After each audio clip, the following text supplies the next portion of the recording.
Holy shit.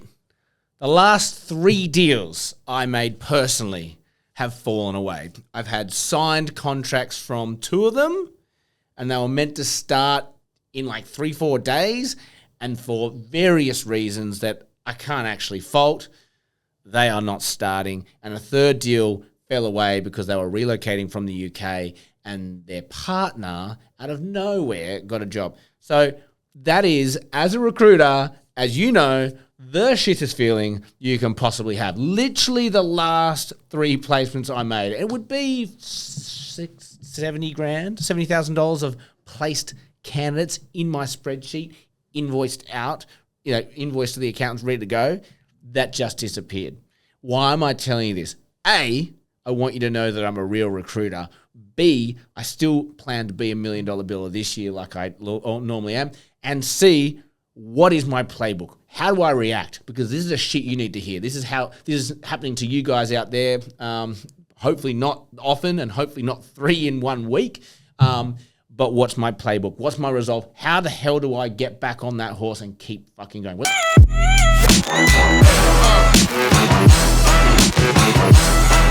first thing I do, but don't shy away from those briefs. I know those briefs so fucking well now. And my advice to the clients always, because they're just as disappointed as you are, but I had to deal with 3 fucking clients who are disappointed. You call them and go, look, this sucks. I'm sorry this happened. I don't know.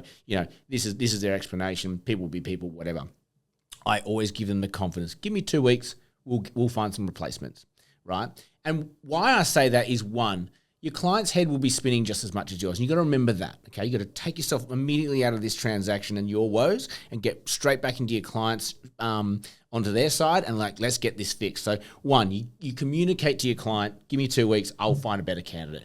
I always find a better candidate. And they go, really? You go, yeah, because you know what it is? We had made a decision onto someone. We had made a decision that this is the person that we wanted. And what it does, when we make that decision to make an offer to someone, it crystallizes exactly what we need and what we're willing to accept. Prior to that, there's always different ideas, variations, slight, brief shifts left to right, up and down, that really it can sometimes be hard to navigate. But when you've offered somebody, I know that that's the bar. And I also know that you're not going to offer someone lesser than that person, because that's what happens to your clients. They go, well, we had someone we wanted. Therefore, I know I have to get someone who is better. So that might be price point. It might be experience. It might be whatever. But also when you go back in those 2 weeks and go, here, I've got another person for you. This is why I like them. This is actually why they're better than the last person. They're cheaper. They've got actually another year's worth of experience as with a better company. This literally happened to me this morning. So the first thing I do is call a client, say, give me 2 weeks, and I explain to them that this is good news because we're going to get someone better. Because now we have crystallized the brief, the bar has been set, and it's my task as a recruiter to find you someone as good, if not better. And that's what typically happens. The second thing that happens, right, in committing to refilling that role is that you do know that brief so well. You do know that market. You know what's been done. You know who's been tapped. You know what the gaps are.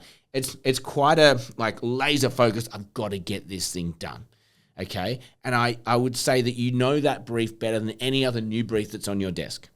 So why would you shy away from that? You might say, well, I've done the work. I doubt it. I actually doubt it. I think you did enough work to get to that result, but there's always something more you could do, okay? So you might have got that candidate from an ad. Did you do your in-mails? No. Do the in-mails. Or did you get that person from in-mails? Yes. Okay. Go deeper on the search. There's going to be more people. Go wider on the search. There's going to be more people. Pile into ads. Pile into a different platform. Pile into your database. Start hitting the phones. There's always something more you can do.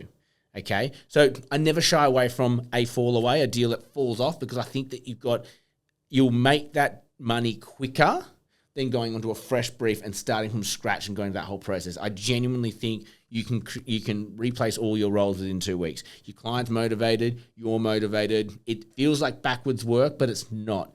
The other thing I do is I compartmentalize that. I still act as though that money's coming in. It's just going to come in 2 weeks later than I expected. That's how I vision it. And I do everything I need to do to set that up as a separate project. I still don't give up on the plans I had for this month. I still don't give up on the future deals that I plan to make. It's more deals. And this is where I might eat a little bit of shit. I preach balance. I preach 4-day weeks. I preach, sticking to your calendar, being at home, whatever. But sometimes when these things happen, I have to allow myself and some liberties. And I say, I'm working tonight. I need to get through this work. I just need to play catch up because this is now a second job. That's how I view it. I'm a bit mad like that. I just wanted to share this with you guys. There's a lot of trainers out there at the moment. There's a lot of people and podcasts popping up. But are there many out there that are still billing a desk like me, who've got actual July 2025 real life problems on their desk in the market? Not many.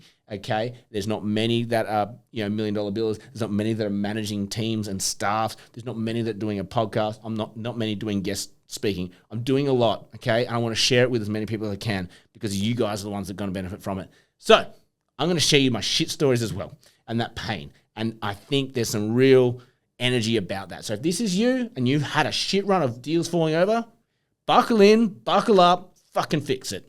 All right. Like, share, subscribe. It helps us grow. As always, have an amazing day. May all your deals come true.